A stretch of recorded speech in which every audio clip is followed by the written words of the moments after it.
News. Visa's fall report is warning of an increase in physical thefts. The increase involves criminals buying gift cards or other merchandise using stolen payment information. According to the report, digital pickpocketing is also on the rise. Vice presidential nominee J.D. Vance refuted former White House Chief of Staff John Kelly's claims that Trump is a fascist, stating on CNN's State of the Union that Trump didn't make the alleged remarks. Vance attributed Kelly's criticism to policy disagreements. Former U.S. Representative Liz Cheney stated that abortion rights are uniting women across the political spectrum behind Vice President Harris. On CNN's State of the Union, Cheney expressed support for Harris, criticizing restrictive abortion laws. She says they've gone too far and are placing the lives of American women at risk. And Venom: The Last Dance is tops at the box office, but still falling short of expectations. The third film in the trilogy made an estimated $51 million. Get BIN News on demand 24/7 at BINnews.com. Join New Schools for New Orleans, All-State Sugar Bowl, and Entergy New Orleans in recognizing and celebrating the Teachers of the Year at our third annual New Orleans Excellence in Teaching Awards, Noetta Gala. The gala will take place Saturday, November 2nd at the Ritz-Carlton Hotel. This year's gala will feature Grammy-nominated Tank and the Bangers. Don't miss out on this intimate celebration supporting our New Orleans public school teachers. Tickets can be purchased on our website, newschoolsforneworleans.org. Good morning, Wake Up. The Good Morning Show. Good morning. On WBOK 1230 AM.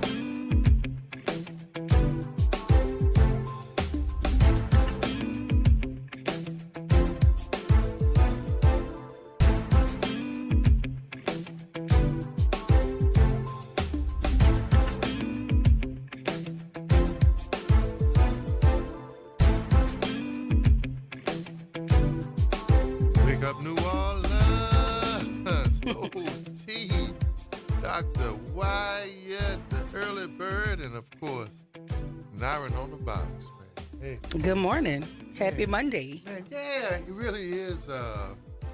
It really is a happy Monday. Good to see you, Doc. How you doing? I'm good. I'm good considering. And I had a death in my family. My Uncle Willie passed away. He was my great grandmother's eldest.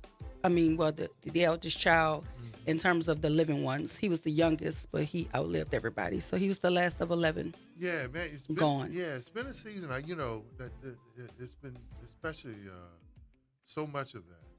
It really is. My one of my older cousins, one of her and her sister, kind of like on that side of the family, the matriarchs on the cousin Yep. side. So, rest in peace, Jerry Thomas, and rest in peace, your Willie uncle, Smith Sr., Willie- he died Willie- from liver cancer. Willie Smith Sr. Yeah. Yes. Man, quite a weekend. Well, we got a good show.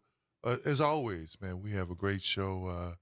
We're going to help you start your week off right, being informed, engaged, Yeah. and hopefully inspired. But we're going to talk to Dr. Jaquil Ross of New Schools, the Education Corner. So, yeah, we'll get a chance. We'll get a chance to get her to be you, right? Him.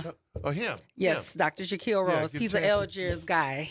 Yeah, get a chance Yes. to be you and pick his brain. Yeah, but I want to say this. My uncle was the only African-American elevator inspector in the entire state.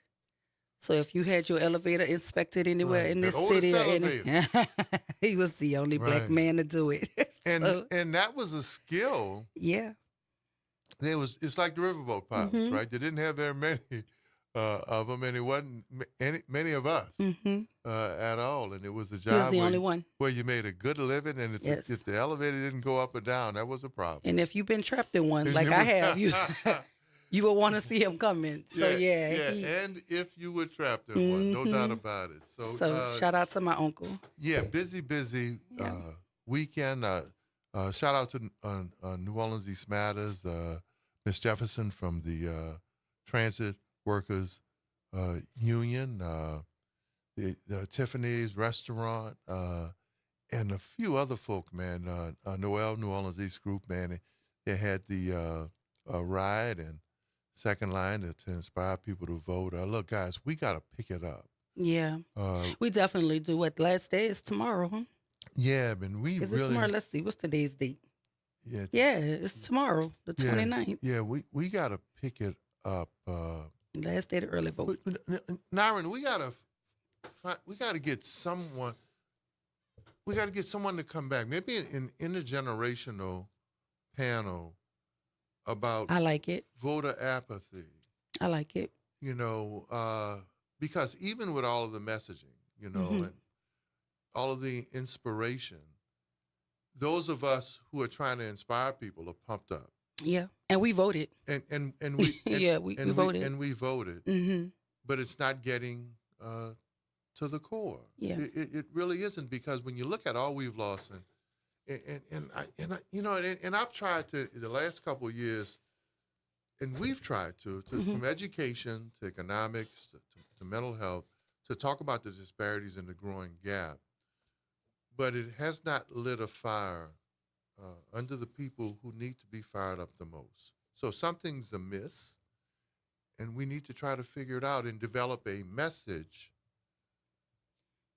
and relationships. Maybe it's less about message and more about relationships.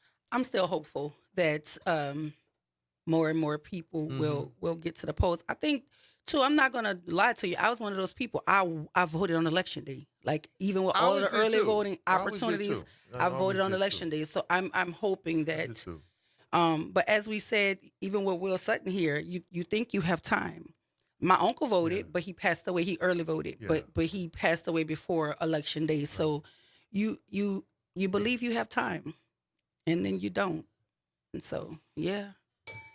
Yeah, but to inspire people generally, 33% of this state is African American, and we're not even anywhere near the level of voting engagement and participation in the last maybe 20 years. Yeah.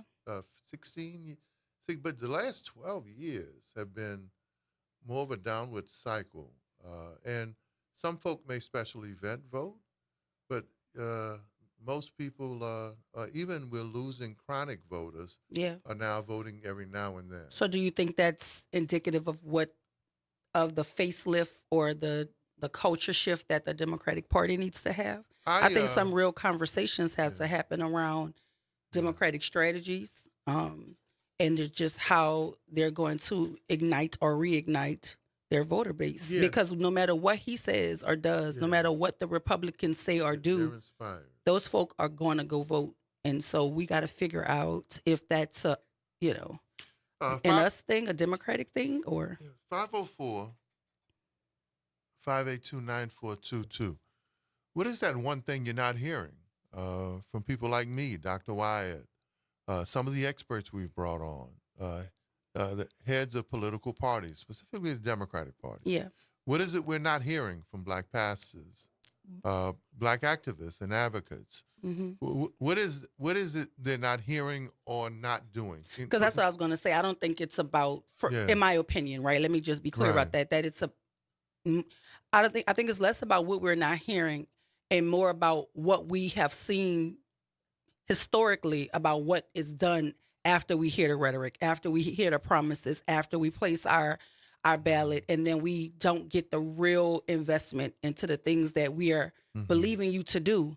And I think people have just fell out of because it's not even love at this point. I think they fell out of with what they're hearing, and it's about show me, but it's hard to show you anything if we don't get to the ballot box and cast our vote. And it seems like the only place where you see some inspired emotion and participation is in Georgia, especially amongst the African American community. Yeah. In certain counties in Georgia, maybe that's the Stacey Abrams I think so, because I think in Georgia you were able to actually see the shift, see the tide kind of take a turn. And I think it's the persistence at which Georgia is serious about what they want for not only the state, but what they want from this country. And, I think you have to applaud what she's done there in terms of voter engagement and voter turnout. But think about it, though. What she did was so selfless because ultimately it didn't benefit her politically. But that's what servant leadership is about. But she crisscrossed that state. Yeah. And to connect people, Yeah. right? To inspire people, to give them a message. So why is it working there and not here? 504-582-9422. I really do believe, guys, look, this MAGA movement, look, of course, look, we all want to make America great. We want to make this world great. We want to make For the first time. we wanna want make it we great. want to make every institution, every system great for all of us. But there's another side of that movement that is not about making it great for all of us. No, because did you watch the rally? Yeah. Did you hear the things that were said there? I mean, that's Yeah. Nazi rhetoric. Yeah. You know, and Yeah. that's a senior advisor to the president who said America is for Americans only. That is what he said. And if you hear a little bit of concern in our voices this morning, y'all know, because me and Dr. Wild, we come in here fired up usually Yeah. every morning, but there was so much going on this weekend. We did what the groups is. I did not. I finished up in Algiers on Saturday night, right? At Cedric and Wendy Smith's Halloween party. I was too tired to really enjoy it. Yeah. I got a chance to see it. They had several hundred people there. You know, Yeah. if you ever been to their bash, Halloween bash, you know, they open up their home. You know, they have a nice home. And there was about 200 or more people there. And it was people from all across. I needed that to mentally do something else other than the work. You know, and you and I were talking back and forth Yes, about our we were. schedules. Yeah, right? I even tried to call you to were get trying you to get me speak for fill- me. Yeah, to fill in for you. because I was at the And- hospital and I couldn't right. and, get and away. I had no break Yeah. until, Yeah. and that was a break, but I was too tired to enjoy it. Yeah. What we saw and what we've been seeing is just so maybe Reverend Wallace, maybe you can help us answer that question. Well, and also send our condolences to the family of Eric Paulson. My God, like that was a hard one for New Orleans. I did the tribute. I knew you did. Like I knew you would be somewhere close to it, but I did the tribute. For he Eric. that's a very bright journalistic dude, light. too. Yeah. Good dude. Good guy. Yeah, let's go to the line. Yeah, if y'all can see, I'm kind of baffled because I'm really looking for something because other than the Halloween party, I didn't see much inspiration about what's going on here politically. Line number one, Reverend Wallace, good morning. God bless you, great. Hey, good morning. Good morning, Dr. Wide Good and morning. Oliver. Good morning. Huge Mill, New Orleans. And certainly my condolences go out to Channel 4 and Eric Paulson certainly was a Yeah. reaching out guy to our community. He definitely represented to all of the organizations, any young second line band. He supported a lot of stuff called. So our prayers go towards his family. Dr. Wide, I listened to you last week and you said something that really resonated. And you know, before we had Mega, we had Tea Party. You remember that? Yeah. So the reason we in the situation we in today is just what Dr. Wide said. A lot of our organization, I never forget when Dr. Boyd was running for the seat. Helena Moreno, I think. Yeah, he ran for city council against Councilwoman Helena Moreno. And the Congressional Black Caucus Yeah. leader that was from the Washington, D.C., we don't need to mention names. Right. It supported him, a person over him, as a black candidate, as a black leader and a member of the caucus. Yeah, many black So when you leaders got and black young, pastors when you didn't got young support black Dr. folks Boyd. looking at that, Yeah. seeing that, as Dr. Wise said, these organizations that messages. supposedly represent us go to her on the side and say, That's a great I point. need this amount of money to represent you. Great Why would point. I go out there and vote? Great point. And when I see when we selling each other out, That's a great point. Absolutely. I so definitely we lose a lot of respect and motivation to get people to go vote because we don't get off our lawns and represent our community ourselves. You got people running right now talking about what they're going to do for you. Go read their legislative record and see what they've been voting for up there. Yeah. So don't bring the hype and talk about this black folk working up. They seeing you ain't doing nothing for them. So why am I make an effort to go out there and vote for you when I know you ain't going to do nothing for me? Wow, that's Yep. that mixed message in this. Thank you as always. Thank you, Reverend Wallace. Appreciate you. Yeah. 504-582-9422. Reverend Wallace says mixed messages. He says, if black leadership doesn't think it's important to support qualified black leaders, Yeah. yeah. Mm-hmm. folk look at that. Because it's what we were talking about earlier with the same thing you said about Stacey Abrams. She did what was best for the greater good, and she put self on the back burner. We do the opposite here. If it doesn't personally benefit them, they will not support. They can know you the better candidate, but if it's not putting money in their coffers or putting them in the right rooms or at the right tables, they will vote against it. Well, they will endorse against it because it's not doing anything for them. And we see that here all the time. And for me, that's the biggest thing for me. When are we going to be honest about what we're asking of people and what people are getting in return for the ask? And that's the real issue here.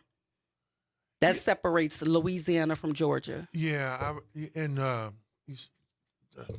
Reverend Wallace stoked my memory. Several years ago, there was some major conflict.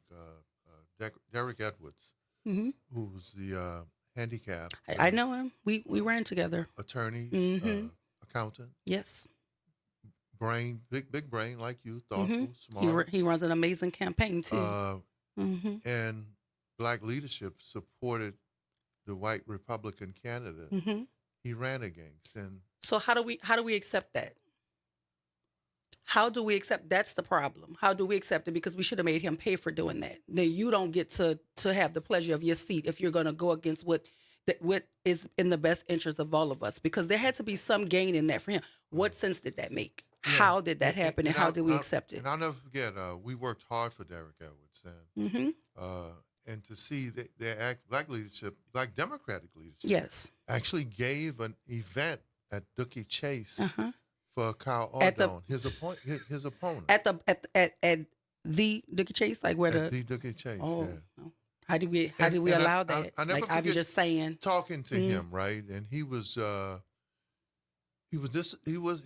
dismayed and disappointed, but it didn't stop him. But he couldn't understand. It might not stop you, but it does. It scars you. It scars you. It scars you. And I'm speaking from experience here. Like when I ran for office, Oliver, I had no intent on being anybody political. I literally ran for a seat that I believed I was qualified had for. A resume.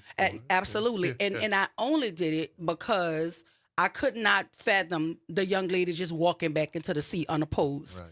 And so what people don't know is my friends and I, the group that we do the political work with, we ask certain people, are you sure you don't want to get in this race? Because we wanted to make certain that we dot our I's and cross our T's. And the third person in the race at the time, we asked her prior to me even getting in the race, is this something you want to do? Because we will support you. You know what I mean? And the answer was no. And so I get in a race, and then right before qualifying is over, she also gets in a race. So in my mind, I'm just like, what is going on here? But I was too naive and green at the time to know what that was really about. But I know now, in retrospect, I know now. But at the end of the day, that's what we have to stop doing. We allow folk to get into races knowing they're going to split votes. You know what I mean? Knowing y'all going to be fighting for the same voter pool, and that's just going to make it easier for the person who we're trying not to allow to get in a race to get in a race. And we do that a lot here. I was told that I didn't carry Algiers, the place where I'm from, born and raised, because I didn't kiss a ring. I didn't even know there was a ring to kiss. Let's just be clear about that. And see, I stand on the things that I say, and it doesn't matter who feather get ruffled, because at the end of the day, the only thing that is going to change the trajectory of what is happening here is truth.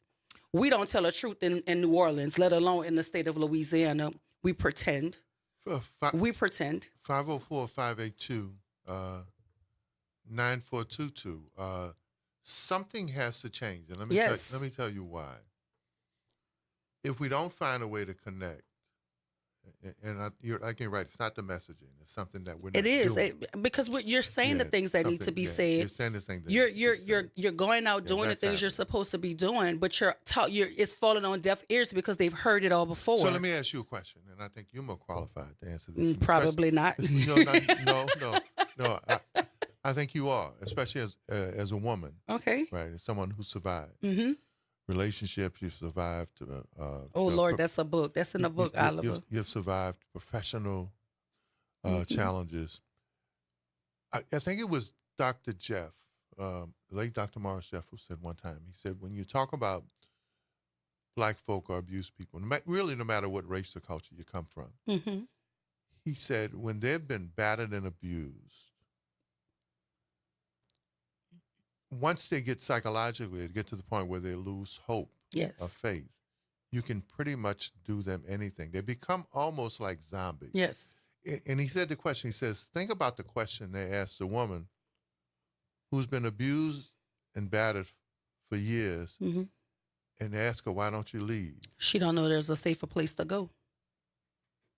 I knew you were qualified. I'm just saying. We go, wow. Nyron, we're going to go to break on that. It's break time. Hmm. I'm ready. You done woke me up, Oliver. I'm 504-582-9422. Guys, Reverend Wallace, I think, set the table. He talked about the mixed messaging. Reverend Wyatt. Dr. Wyatt just dropped the mic because you don't know if there's a safe place to go. Give us your call. What do you think? Why is it so tough? 504-582-9422, WBOK, 12:30 a.m. What New Orleans is talking about. Station you listeners are all day long. All day long. We'll be back after the break.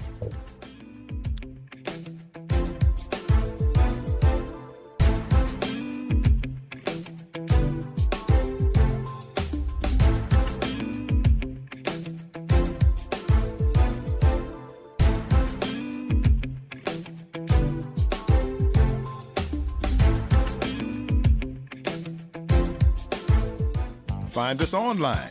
Did you know that you can now listen to your favorite show whenever you want? How?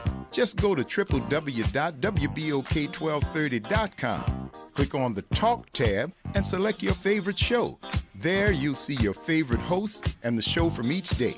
And be sure to follow us on Facebook at WBOK1230AM, Instagram at WBOK.1230, and TikTok at WBOK1230AM. I'm Daryl Forges with WDSU News, and here's your headlines. The NOPD is searching for a man suspected of setting fire to an apartment building in the Iberville neighborhood. Officials say it happened on Conti Street. Investigators say the fire started after the man argued with a friend who allegedly threatened him, spraying a flammable substance and then set the apartment on fire before leaving. Firefighters reported that the sprinkler system mostly contained the flames. The NOPD says the man is wanted on aggravated arson charges. A date has been set for the Louisiana special session to overhaul the state's tax system. The session will start on November 6th and will end on November 25th. Lawmakers will address 23 items during the session. Governor Jeff Landry issued the official call and order Saturday to discuss his proposed tax plan that focuses on reducing income tax and charging sales tax for more items and services. Landry claims this plan will increase take-home pay for Louisiana taxpayers. This is a third special session this year. And the Saints' losing streak continues with a sixth straight loss, falling to the Los Angeles Chargers on Sunday. The Black and Gold are now 2-6. The final score was 26-8. The focus now shifts to head coach Dennis Allen and whether or not he'll survive the season. After Sunday's loss, Allen was asked about being on the hot seat and having tough talks with General Manager Mickey Loomis, which may result in a change. I'm Daryl Forges, and that's your headlines for WBOK. Hey, folks, what's happening? It's Gerard Stevens for the Reality Check right here on WBOK. You know that time of the year is here. Of course, every 4 years, we're looking for a new president. Every other time, we're looking for new folks to be running your city, your state, and other local municipalities as well. Make sure that you are getting out and expressing yourself by voting. A lot of folks have given their lives, their time, and their energy in making sure that your rights have been protected. Make sure that you go out and vote. If you don't get out and vote, make sure that you early vote. It is your right to do so. Vote, vote, and vote. I don't know, did I say vote? Make sure that you vote. For everything you need to know, go to GoVote.com. That's GEAUX Vote.com. NOLA Public Schools is excited to be on this 2024-25 school year journey with our families, watching our students dive into learning, growth, and success. As the school year continues, our dedicated educators are focused on keeping every student engaged and motivated. Let's keep embracing new challenges, celebrating achievements, and supporting each other to make the rest of this year even more impactful. Stay connected with your school and NOLA PS through our social media channels for updates and resources. We're here to help our scholars. Attend today, achieve tomorrow. New Orleans Burlesque is back. The Red Light District, located on the second floor of your New Orleans headquarters by Night Skies, presents a captivating, international award-winning burlesque experience that will leave you breathless. Indulge in the sounds of our Grammy Award-winning quartet and exceptional food pairings each and every Saturday. To purchase tickets, visit Eventbrite.com, and remember, what happens in the Red Light District stays in the Red Light District. The New Orleans Jazz and Heritage Foundation is the nonprofit organization that owns the New Orleans Jazz and Heritage Festival, presented by Shell. With the funds generated from Jazz Fest, the foundation invests in Louisiana communities through economic development, cultural enrichment, and free educational programs. To learn more about the New Orleans Jazz and Heritage Foundation, please visit us at www.jazzandheritage.org. Visit DePaul's new Algiers Health Center at 2801 General de Gaulle Drive to receive primary and preventive care for both adults and children. Services also include behavioral health, imaging, and on-site pharmacy, vision, Medicaid enrollment assistance, and more. For appointments, visit DePaulCommunityHealthCenters.org or call 504-207-3060. WBOK is pleased to announce the reboot of Crosstown Conversations with host Gene Nathan. A heightened focus on cultural entertainment events and the creators who present them. The new time is now Saturday at noon. Tune into the stories of our exploding creative scene with Gene Nathan on Crosstown Conversations. Making a difference in the community. WBOK 1230 AM. Good morning, Wake Up. The Good Morning Show. Good morning. On WBOK 1230 AM.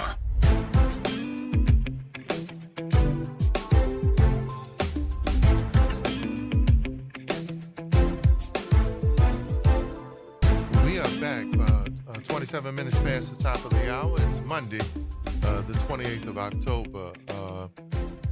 Before we get back to this discussion, Alex's Halloween costume came in.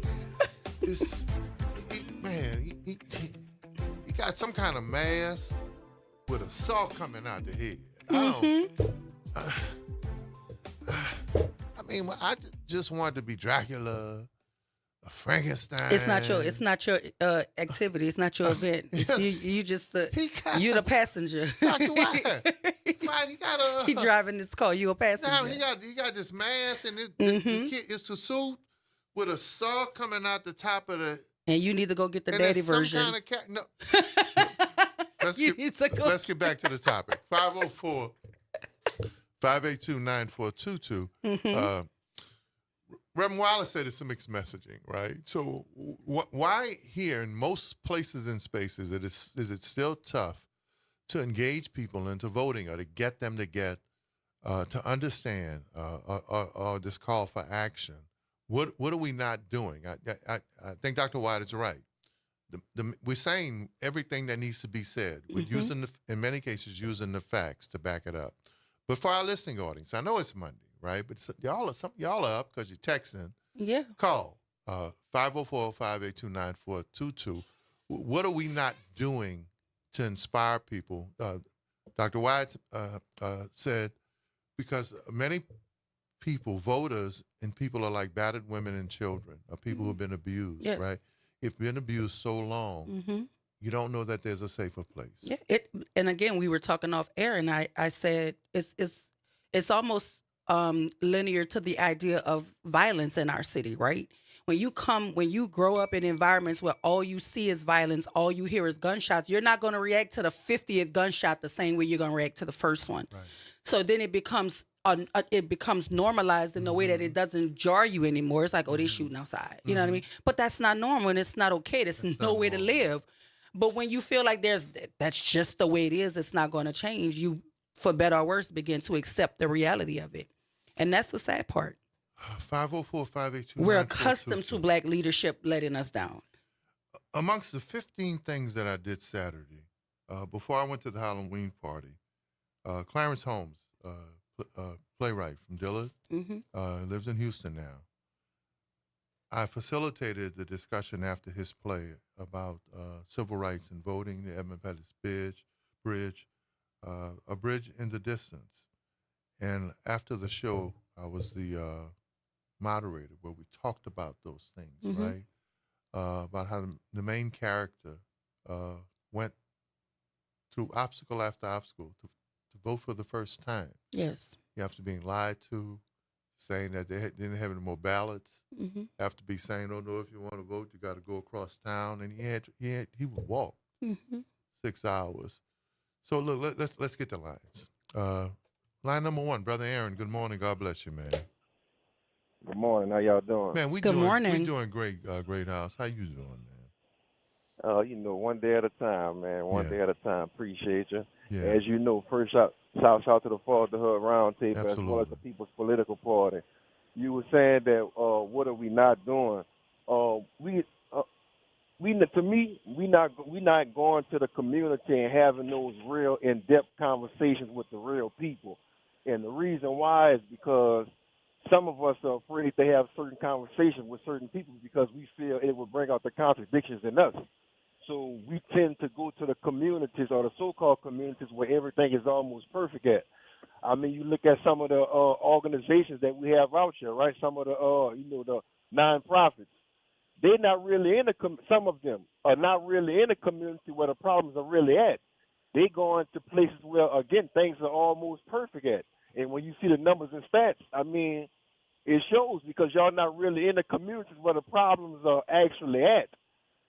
So that's one of the biggest downfalls I see, personally as it relates to the political arena. We having these kind of structured and framed type of conversations and going to these structured and framed communities, and it's kind of not really solving the problem. It's only adding to the problem. You dig? We did. Another thing I want to add too was that Friday I want to kind of apologize for my temperament on Friday, but Dr. Wyatt, that's my sister, and I feel if anybody, have the goal to challenge her her background or her education, I take offense to that. So as it relates to that part there, I don't apologize for that. But again, that's my sister, straight up. Well, that's all I wanted to say. We appreciate, and there's never any need to apologize, Absolutely not. Brother Aaron. And we appreciate you challenging us in thought, and we appreciate how you feel, good brother. Thank you. You hear? Yeah, you're right. He's one of those black men that unequivocally loves black people. Oh no, I've been knowing it since namely black women, and so if I'm ever like anywhere and he's there, I know I'm good. You know what I mean? Like I can focus on what I'm doing because he watching my back for me. So people like young men like him and Kev are caretakers, right? They caretake not only of the culture, but they have a sense of family for all of us. Yeah, sometimes in spite of ourselves. So, I always remind I love black men. I don't know why I got to keep saying that on the radio, but I think, just I thought it was obvious in the way that I live my life. Like I love black people, I but think too often strong, intelligent, independent-minded black women mm-hmm. have to convince people, who they are, what they stand for, and how they feel about it. And you shouldn't. You're not. There ain't no God. Excuse me. There shouldn't be no interview if you disagree with something or if you challenge something because your life has already proven where you are. Yeah. So but that's all part of. But to your point, Oliver. Theism. What we talked about last week, and you're asking like what is not being said or being done. To tie it back to the conversation we had last week, you can say all of those things, but I'm watching what you're doing. Right. So if I'm a native here, not local, I'm native to this community, right? Mm-hmm. And I'm watching parts of the city revitalize itself for the visitors. Mm-hmm. But I'm here every day. I'm driving down these raggedy roads every day, messing up my car, and I'm every day, and nobody's doing anything to help make the quality of living for me better. But then the moment we have this influx of visitors who they don't want, they don't want you to see the living room dirty, so they want to hurry up and try to put the clothes away, and that matters to you. You looking at it and it's like, why we can't just do that because it's the right thing to do, so that people who are native here, who live here, who do business here, pay taxes here, can also feel valued in the way that I care enough for you to get your streets together. I care enough for you that you're not stepping over all sorts of things that are not safe. Like, I've never seen the French Quarter as clean as it was the last 3 days. Well, I'm just being honest. I've never seen it. No, let's go It there. was like the streets were sparkling. Did you? I mean, let's go there because you are not in Kansas anymore, Dorothy. That's how I felt. Let's talk about it. The family, we went to brunch Sunday to Houston. So and we were driving through the Swifty, Swifty world, and the conversation from my wife and from Willow was that how would they say they've never seen such cheer. Shout out to Taylor Swift. Listen, shout out to her because shout out to her because what I will say about her is she gives back wherever she goes. Yes, you know what I mean? does. So it's not about her. No, this is it's not about it's about the her. fact that what they're doing in preparation for her should be done for the folk who actually make this There city were what this city is. karaoke Because that on we are the Bourbon reason Street. why she wanted to do it here, because she understands there's a culture here. We created that. You're not going to Anywhere USA for a Taylor Swift concert, right? You came here. You're not going Anywhere USA to have a Super Bowl. You're coming here. And we have something to do all the time. There's a fest for this, a fest for that. So there's always something going on in New Orleans. So why is it? So why is it that you can't respect us enough for being the navigators of the culture to make sure that it's clean for us as well? Just something as simple as clean environments. Very few black children, local black children, could afford to go to Taylor Swift concert. But our culture supported that whole movement. Did. You know, New Orleans is a place where you want to, I always tell folk, I said, New Orleans is a place where souls live. That people live. You want to be, New Orleans is a place to be any given day. Yeah, There's something to take part in. There's music being done somewhere. There's a show. It's always something. And so when you're asking folk why they're falling out of like with the process, is because you do this to us every 4 years, especially when there's a president, you come promise us all these things. 504-582. All these things. 9422. I'd really like some more opinions, and maybe we'll keep asking that question during the week, because at some point it has to be answered, because there's too much to lose if we don't answer it. So answer me this. If you promise Ali this one particular toy for Christmas and you wrap it all up, and he opened that joker and it ain't what he expecting, that's disappointing. think about it. Major disappointment. Yeah. And then you do it again. You say, oh, I didn't get a chance to get it this time. I'm going to get it for your birthday. And then his birthday rolls around and he's expecting it. And he opened up the toy and it's not what he asked for. At some point, he's going to stop getting excited about what you're saying, and he's going to stop getting excited about opening the wrapper, because it's not what he's asking for. It's not what he's expecting. That's what's happening here. You keep promising us, and then every time it comes around, you forget all of the things you promised to us. And then at some point, he doesn't expect anything. You're right. And then the other side starts to look good to me. It's like, at least what he's saying he's going to do, he's doing. And that's how you get people to cross the street. Even if it's not beneficial to you to walk on that side, because you ain't getting nothing over here, so you're gonna cross the street. So once you're battered, and see what's up. So once you're battered so much, you interpret the abuse as love. Yeah. So once you or rebuke, once you're and lied then you go to the other side. You know the expectation is nothing. Yeah. And then you begin to look forward to that. Yeah. Because that's what you get. Yeah. Yeah. So I mean, it's time for us to look within, because there's no other fix to this. No. You got to stop allowing Republicans to masquerade as Democrats and run your party. First, let's start there. You know what I mean? I went there. Let's go there. And you knew she was masquerading, right? And there's people who look like you and I who supported the masquerade. And now you're mad at the outcome. 504-582-9422. What are you willing to? What? Yeah. Well, anyway.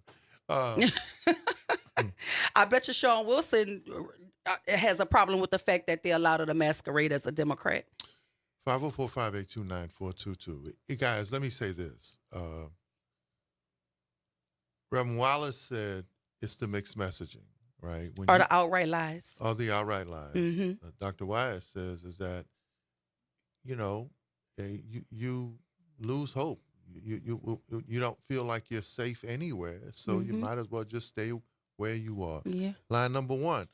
Good morning, Eric. Happy Monday. You're on with Dr. Wyatt and OT. Good morning, good brother. Yeah, God bless you all. How you doing today? Man, we doing great, man. So why? Good. So what's your reason, Yeah. Eric? Yeah, I agree totally. I think it's just a lot of inept black politicians who have come into various political positions nationally. And, they make rooms and make benefits for themselves, and the community, black community, is an afterthought. There's just a means in which the politicians can better their lives. So I think we have to do a better job of screening politicians who come before us. You look at what's happening in Chicago, you look at what's happening in New York with their mayors, and, you just get on YouTube, these guys are getting railed out every day by the black community because they aren't doing anything to uplift the black community. They're trying to lift up other people, other communities, but the black community is not their main concern. And in Chicago, they're talking about recalling the mayor already, Johnson. Lori Lightfoot, she only lasted one term because she wasn't doing anything for the black community. Eric Adams, you see what's happening to him, a lot of indictments coming through. So we not only is it black politicians not doing things, we have to do a better job of screening these people, since we're not doing a good job of screening these people, they're getting in there and putting forth a very poor performance before us, and that will continue to promote the apathy that we see. So we have to do a better job of screening these individuals and finance people who are really going to help our community. So I think a better job of screening and financing our own candidates. And I wanna, what's the caller's name? What's his name? Eric. Thank so you, sir. let me say this in full transparency. My friends and I, and we went to Chicago several times to support the candidacy of the mayor because at the time he was running against Paul Vallis. So we were there to go against Paul Vallis and he just happened to be the candidate. Mayor Johnson. Yes. And what question is because the man that I met and the man that I had several conversations with is not the man that I see actually doing the duties of the mayoral office. And you have to wonder what happens once they sit in the seat. Do you bend to the will of another influence or something? Because that's not who you were, when you were on the campaign trail. Like we were there several times. We've had several in-depth conversations with him. That's a different person. I'm OT here, but I'm also an elected official. Yes. The Wizard of Oz, right? Yes. There's the image behind the curtain. Yes. Right. The mask. Yeah, and there's the mask. There's several realities that happen once you get in the door. Yeah, something had to, OT.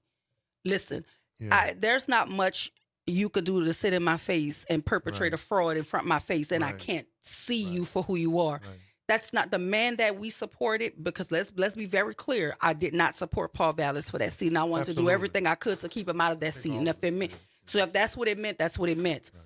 But the guy that we met, the guy whose family we met, his wife, his children, what his platform was, what he said on the campaign trail, that is not the man that I'm seeing in office. So you have to wonder then, what is this really about? Like, does something happen once you get the seat, and then like meetings are happening, or like I don't know. It's almost like it's a different him. There's the candidate, and then there's governance, right? Yeah. There are the relationships where people come together to help get you elected. And then once you're in that seat, they're the people who then work to have a relationship. You got to pay the ticket. They're the people then who have worked to have a relationship. Yeah. And what I will tell you is, no one is perfect. No, but we're not asking for perfection. There are predators and there are people who prey. Yeah. And once you're in a position of authority, extremely often, right, there are people who remind you of the things that only you know, and the things that you thought that only you did. Mm-hmm. And so there are very few people. You remember, look, a lot of agencies, right, there is an arm that's always, it usually starts with the press. Mm-hmm. It usually starts with enforcement agencies that are always there ready to hurt you. And if you're not willing to die, if you're not willing to lose your freedom Mhm. sometimes, it is a very fine line between speaking truth to that level of power Don't I know it? versus it's like the person who told you you didn't kiss the ring. That was told to me. Right. And if anybody want to step up and, Right. and refute Right. that, we could have a Right. full blown conversation about it. But I told you last week, I didn't even know there was a ring to kiss because I literally was trying to do what I thought was best for children. That's all I was trying to So do. you met a whole nother level. Yes. Some things I wish I could unknow. Of some. Mm-hmm. I know. Yeah. We're going to take a break, guys. Yes. 504-582. Now, you're not going to have this kind of discussion on any other radio Nowhere show. else. Not on any other news outlet. And you're not going to have the kind of people that can have this kind of discussion. And yes, sometimes we act as host and co-host, but there are people who monitor and listen to this show who are just waiting for us to say the one thing that they can use to hurt us. And run with. Or ruin us. But you Mhm. know what? It is what it is. WBOK, 1230 a.m. What New Orleans is always talking about. Whose station? Our station. It's our station, baby. We'll be...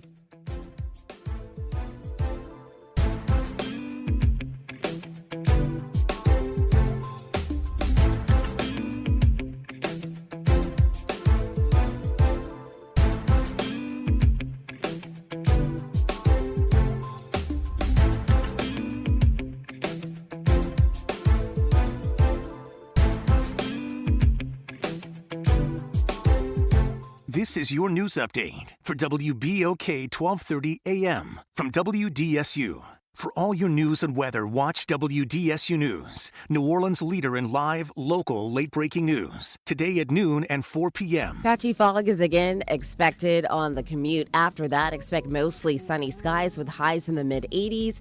It'll be another warm one. We stay dry today. A small chance for rain arrives Tuesday with slightly greater chances Wednesday and Thursday. Temperatures this week, though, remain into the 80s. For the WDSU First Warning Weather Center, I'm Raven Richard.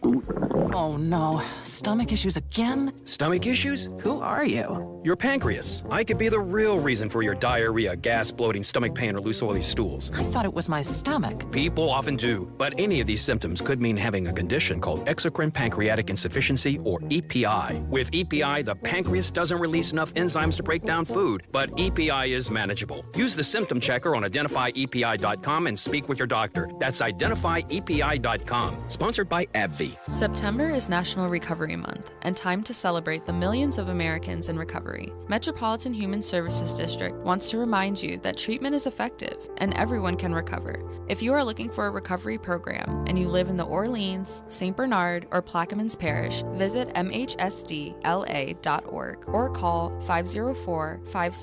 504-568-3130. Recovery is possible, and MHSD is here to help. Metropolitan Human Services District, where we change lives.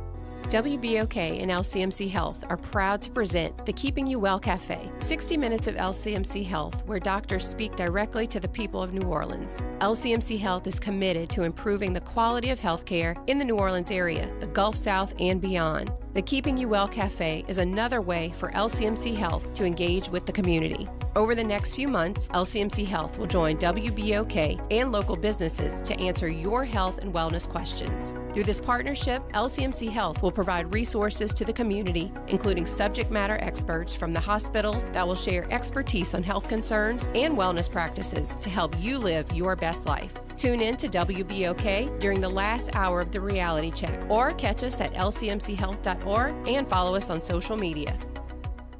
Greetings, WBOK family. This is Jason Clark, host of United Way and You. Be sure to tune in next Thursday at 12 p.m. when we'll be speaking with Melanie Richardson, co-founder and executive director of Training Grounds, a United Way funded partner. The topic will be the We Play, We Connect Family Resource Hub. Please tune in if you're able. Until then, we only have one life to live, so live united. Welcome to Liberty Bank and Trust, where your financial journey transforms communities. Since 1972, our customized banking solutions power your dreams and fuel your community growth. Every dollar you invest with us circles back to empower more people, ensuring opportunities for generations.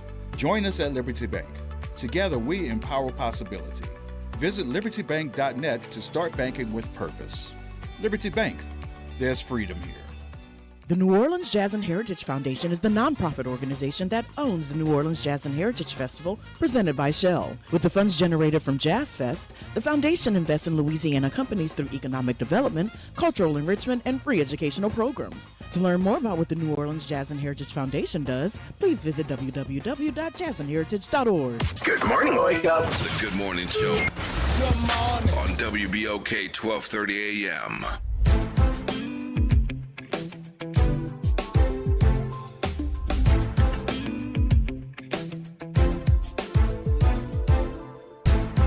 We are back, man, 50 minutes past the top of the hour. Eric, and Reverend Wallace all called about this question, right? So there's so much has been said. As Dr. Wyatt said, the message, we've given every message, man, whether it's a historical message, the ones that, all I can tell y'all is the ones that don't sit down with young folk or disengaged folk and talk about your ancestors walked 3 miles. Yeah, that's not going to do it. That's not you no. You gotta at least apply it to them or listen to them in terms of their reasoning, right? Yeah. So what is it now, especially in this state, 33% African American? What is it where white? So you highlighted the piece, the guy that talked about Puerto Rico, right? Yeah.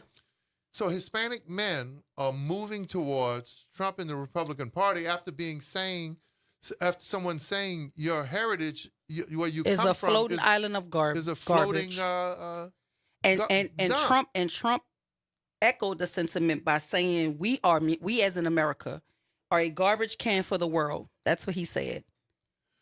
So how do you go there? So let's say even if you agree that there's some challenges, right?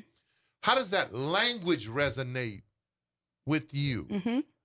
And that's the thing when I listen to his talk. If I got in front of the mic and I said, "Oh, she's an idiot. She's a mile wide and an inch deep. She's too dumb to get out of her own way. He's just the ultimate scumbag, a crook, this and that." If I use that type of language to run for office, my own people would run me out of town. We know what happened when Ray Nagin said this was a chocolate city. Let's be clear here. We know what happens. So when I saw Dr. Phil get hit, Dr. Phil's whole entire career is due to a black woman. And he said this country was built on hard work, not diversity, equity, and inclusion. So you know what that's code word for, right?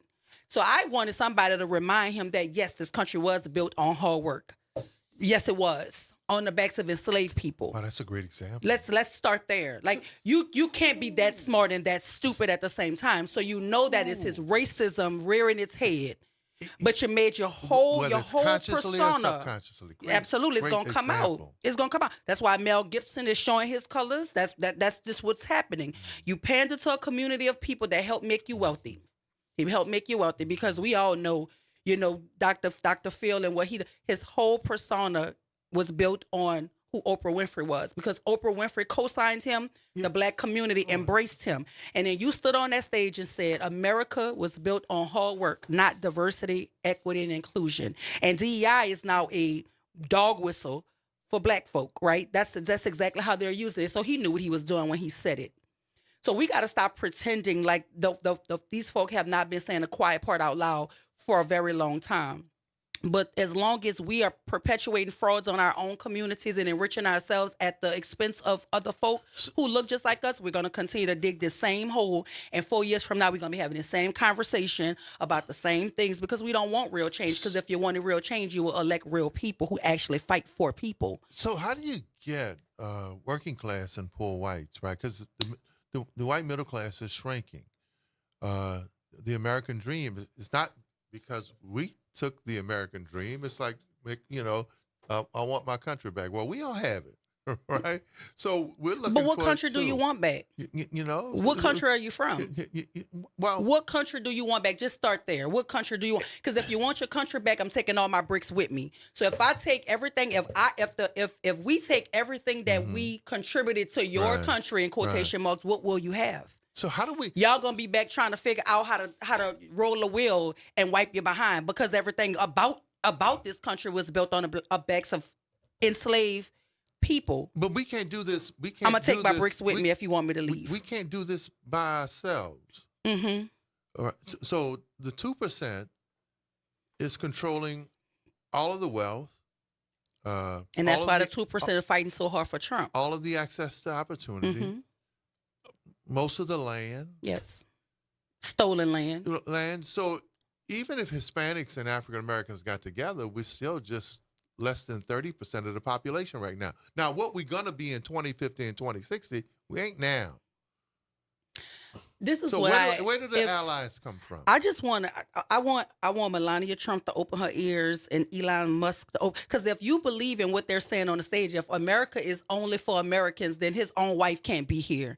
Elon Musk can't be here. I'm just saying, then you would have to leave because she's not very good at her like, not very good at English. Open your ears, girl. Yeah, she's not very, like, she's not very good at they English. don't want you here either. Did you see him try to kiss her, and then she don't want because the contract is over. Like what I signed up for. That was so obvious. It's done. Like I don't want to do this anymore. Yeah. You asked me for one term of this. Now you're trying to go back. I don't want to do it. That was so. You need a new concubine. That was so obvious. I'm just saying, she kept her. She smacks his hand when he's trying to hold it. Yeah, like he don't wanna. But if he had his way, he would marry his daughter. If they could legal, that's a whole I'm nother just show. being. If he could have it his way, Dr. White, we're in enough trouble this morning. Listen, because we don't ever want to tell the truth about things. If you watch the way that man salivate behind his own child, if he thought that y'all would allow him to get away with it, that would be his next wife. Oh my goodness! What do you say? How do you keep the kingdom? How do you keep the royal family intact? I'm just saying. Oh, I'm glad we just got a minute to go now. Dr. Wide done pushed me in the safe space. Well, I just love it when you have a whole nother brain that operates on a whole nother level. We need a safe word on here, so that would just give us something to think about. When we go close to the edge, we could. Use the safe word. Well, yeah. Well, let go of that branch, right? You can keep taking us to the cliff, but I'm looking for. Listen, I'm gonna catch you. I take us to the cliff with truth. I'm gonna catch you. That's the problem with that. I'm gonna catch you. I think what resonates, what his base is, he's saying what he really believes and what he really feels, and that resonates with people because it's like he ain't even trying to pretend. He telling you exactly what it is, what he want, and they have people that respect that. But you know what, Doc? First of all, that's a tribute. Yeah. To you, right? If y'all think, nah, look, I tell people all the time, man, I say Magic Johnson, you say Larry Bird. Both of them great. But I understand that if you pridefully say, hey, yes, whatever. But it's your preference. Yeah. But you got to respect folk, right? Yes. Trump is bold enough and maybe rich enough or protected enough. Yes. Insulated enough. Yes. You got to go through levels to get to him. Keep it 100. Yes. Yes. And I guarantee you, all of that he's talking about, Project 2025, trying to distance himself from it. With them, God forbid, he's taking that, he gonna wave a big Project 2025 banner in everybody's face because he just like you said, he's sinister, like the sinister brilliance of it all. He knows exactly what he's doing. Yeah. But there's a element of saying what you mean and meaning what you say and standing on that. It resonates with some people. Well, look, we're going to go to break. When we come back. Dr. Jaquil Ross, New Schools, man. He's the host of his own show, right? Shout out to Algiers. The Education Corner, man, and the conversation about, we're going to pick Dr. Ross's brain about all things education, man. And I guess I could just take a seat and sit on the side because I'm gonna be listening to two big brain people who talk about their expertise. And hopefully... I always learn something when I sit here with you, but I'm going to learn a whole lot more. WBOK, 1230 a.m. What New Orleans is talking about. Talking about it, baby. Whose station? Our station. Oh, it's our station. We'll be back, guys.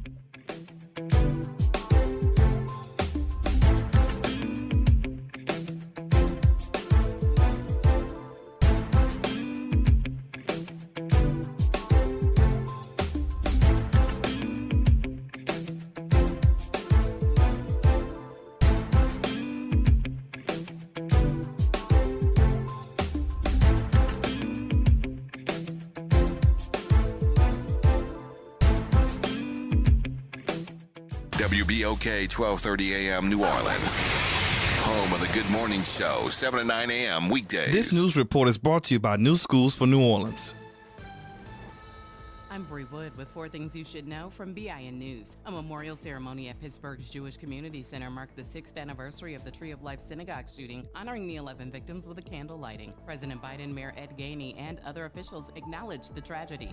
Costco is recalling ready-to-eat chicken products due to potential listeria contamination. Members should return these items for a full refund. The recall includes Bruce Pack Meats, Rana, and El Monterey cooked chicken products, ReadyWise Emergency Protein Bucket, and Red Southwestern Grilled Chicken Mini Burritos.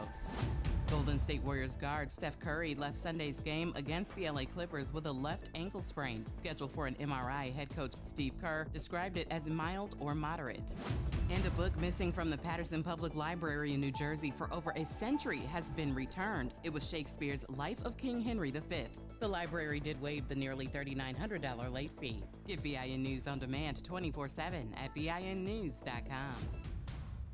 Join New Schools for New Orleans, All-State Sugar Bowl, and Entergy New Orleans in recognizing and celebrating the Teachers of the Year at our 3rd annual New Orleans Excellence in Teaching Awards, Noetta Gala. The gala will take place Saturday, November 2nd at the Ritz-Carlton Hotel. This year's gala will feature Grammy-nominated Tank and the Bangers. Don't miss out on this intimate celebration supporting our New Orleans public school teachers. Tickets can be purchased on our website, newschoolsforneworleans.org. Good morning, wake up. The Good Morning Show. Good morning. On WBOK 1230 AM.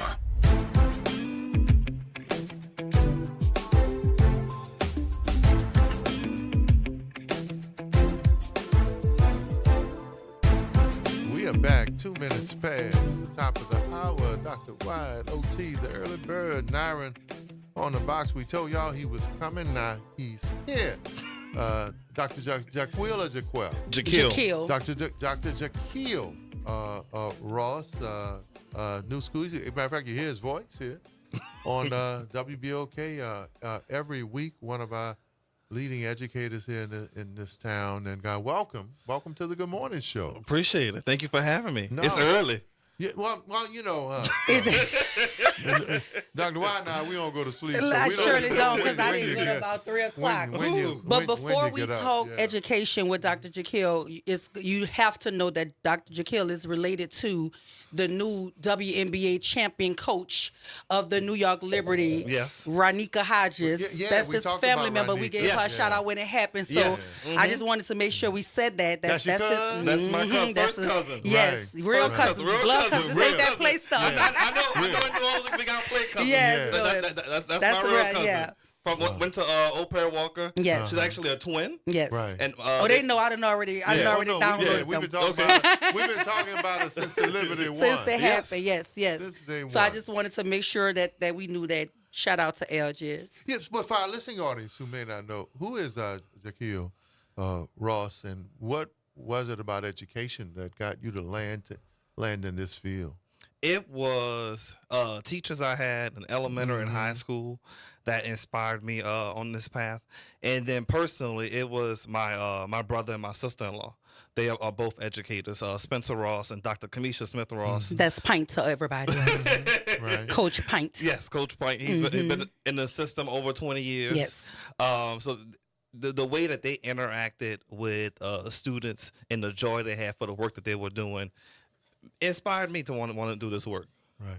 So what are the, when you talk about the teaching or education field, I want to get. I know we have some questions, but I want to get into your mind in terms of that. What is our greatest challenge today? Greatest challenge today. And is public education being threatened? That's a good question. From my end, you asked me questions the other day. That get back, huh?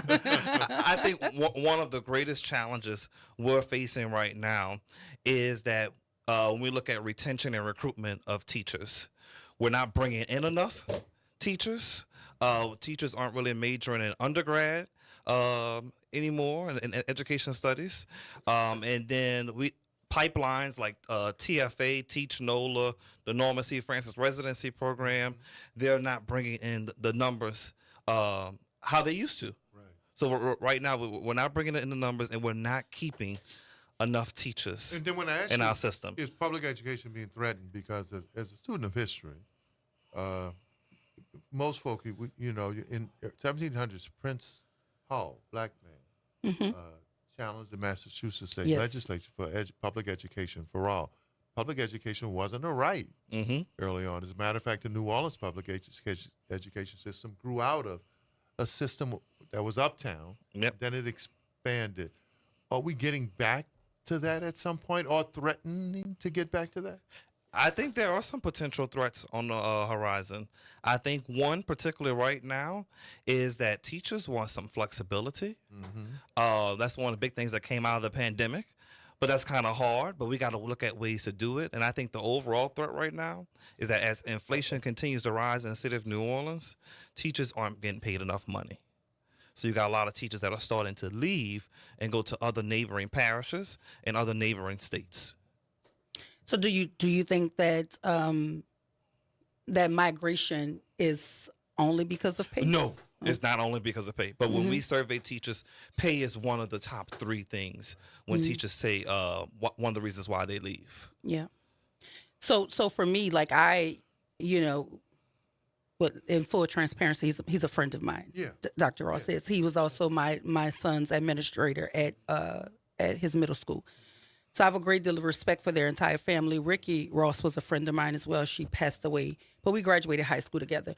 So I just want to say that. But, for me, I think that, and I was sharing with Oliver, I think a lot of our shortcomings in terms of education is the inability to just be truthful about the states of education, right? Because I've gotten this tag on me about being anti-charter. I'm not anti-charter. I'm not. Anybody who knows me knows that. What I am is, if you're going to say it's about choice, then you have to give people more than one way to do something, especially when the one way isn't working for the majority of the population. And so when we think about teacher retention, that's part of the issue. Yes. It's because you've put me in this one box, and then most of the time you're telling me what to say, how to say it. And you're giving me the set curriculum. Absolutely. Yeah. Those are issues. Those are real issues, because, when you and I we wouldn't be who we are if we had teachers that was reading a script to us. And you can't read a script to every child. How do you individualize anything if there's only one way to do something? Yes. So that's my pushback with the entire idea of selling choice to me, but then giving me something that doesn't look anything like choice. And you and I had what I told you. I said, Dr. Ross, I'm not doing the one app. Not happening. Because you told me it's about choice. And that's what they sold. Absolutely, that's what they sold. So there's nothing about me that's not transparent. I'm very. I did the one app for her child because I said what I said, Dr. Ross. I'm not doing it because at the end of the day, you can't sell me something. I believe in the something you're selling, and then you change the narrative once I buy into it. So for me, I think that's part of the migration of teachers. You want to go somewhere where you actually have autonomy to be able to teach. And we had teachers that had teaching autonomy. They did things all different types of ways. You could see somebody 2 doors down teaching the same lesson in a whole different way than the way I'm teaching it down here. That's what true autonomy is. It's not about, I want all the power and I'm going to block everybody out. Parents said that's not autonomy. They've used the word and they weaponized it, because autonomy means give me the freedom to do what my skill set provides for me to do. And that's teach my children. And I can't do that if I'm reading to Lil Johnny word for word, verbatim, the same thing I'm reading to Lil Sarah. It doesn't work because Johnny don't understand it like that. You know what I mean? So that's a part of the migration. So in ancient scripture, there says, but how can you come to him but that you have a teacher? Come on. So if throughout the history of this world, it said that you cannot get there without a teacher, how do we begin other than salaries, right? And then teacher, Miss Handy, Coach Lombard, Mr. Riley, who became famous on the West Bank, who was one of my elementary school teachers. Those people, it wasn't about salary for them. It was about a passion for teaching. A passion for teaching. So what else do we need to do? Because we can't get that there, but that you have a teacher. Yeah. The number one indicator we see of success is the person that's right in front of the children, and that is the teacher. The teacher is the number one indicator of the child coming to school, the child doing their classwork, the child's graduation rate. All of those things matter when a quality teacher is in front of our students. I think when we look at outside of compensation, I think going back to Doc's point is that teachers want to be heard and they want to be seen. Mm-hmm. And I think that when go ahead. Seen? What do you mean by that? Let's talk about it. So, in some cases, and I think it just varies where you work at. Teacher identity matters. And right now, you're talking about the state are pushing down laws, and teachers believe that they should be teaching some things, and the state says no, we shouldn't be teaching those things. And then also inside a school building, sometimes teachers feel threatened to say, we should be doing it this way, or even question why we even doing this. So let me ask you this, because we know each other, right? Mm-hmm. And I know Pints, I know your sister, I know, and we understand. I understand how you feel about education. Yeah. But what do you say to folk who hear Dr. Jaquil Ross talking, hear all of the things that we want our educational leaders to be saying, but then they know the organization that you represent? Do you feel like that's a contradiction? At times, yes. Mm-hmm. But I think at the end of the day, talking about what we talked about, Dr. Wyatt, is that I stand true on what I believe in and what I want for. I want our listening audience to know who you are, because I know who you are. But I want them to hear who you are, because sometimes people judge you for the organization that you work for. Absolutely. Definitely. Because there's a validity to that judgment. Yes. So that's why I'm asking you, do you feel that there's a contradiction there, because we hear what you're saying. And sometimes, yes, there is a contradiction. When I worked at one particular CMO, so people may think that because of the way I work at now. Yes. But at the end of the day, I have always held true to what I believe in, what I've wanted for teachers and students in our system. Yeah. Well, because we I know, especially there's a section of the WBOK listening audience who have been intimately involved in watching the trajectory of what education has become over the last 20 years, right? And I'm one of those people. Like, I understand where education was and where it is now. And for me, it's critical. It's crisis level, if you ask me. But at the same time, sometimes the organizations that we work for better or for worse, we get tied to them, and people believe that because we're working here, this is the belief and this is the system we're going to uphold. And I do know you're the new leader at New Schools. So maybe, again, like I even what I said about the Leah Chase School, you can't judge it until you see the direction it's going to go. So for me, I know people are watching to see the direction and the trajectory of where New Schools is going to go, because they understand where it started and where it was before you took the helm. So that's why I want people to hear from you, because when you start talking about your love for teachers and what inspired you to become a teacher, and people's mind, they're like, well, how can you work for an organization that was instrumental in their minds in the dismantling of public schools? So that is why I want you to elaborate on who you are and what you bring to the role, and to me, what's going to be different moving forward in terms of what New Schools believes about the school system here in the city. Yeah, right now, we have focused a lot on, since I've been at New Schools for New Orleans, is celebrating teachers. Yes. We've been able to do a really great job at that. One of the key events I started at New Schools since been there is the NOLA Teacher Fest. Yes. At the end of each school year, OT, you came the first year. Yeah. Over at Champion Square. Over the 3 years, we're reaching 2,000, almost 2,000 educators. Absolutely. A jazz fest in your mind for teachers. Yes. And our teachers need that. Also, something coming up this Saturday. We got the Excellent Teaching Award. This Saturday, we got the New Orleans Excellent Teaching Awards. We giving each teacher that is a teacher of the year from each public school in New Orleans, $1,000 classroom grant. Money in their pocket. I like that. I always wondered what that bell was for.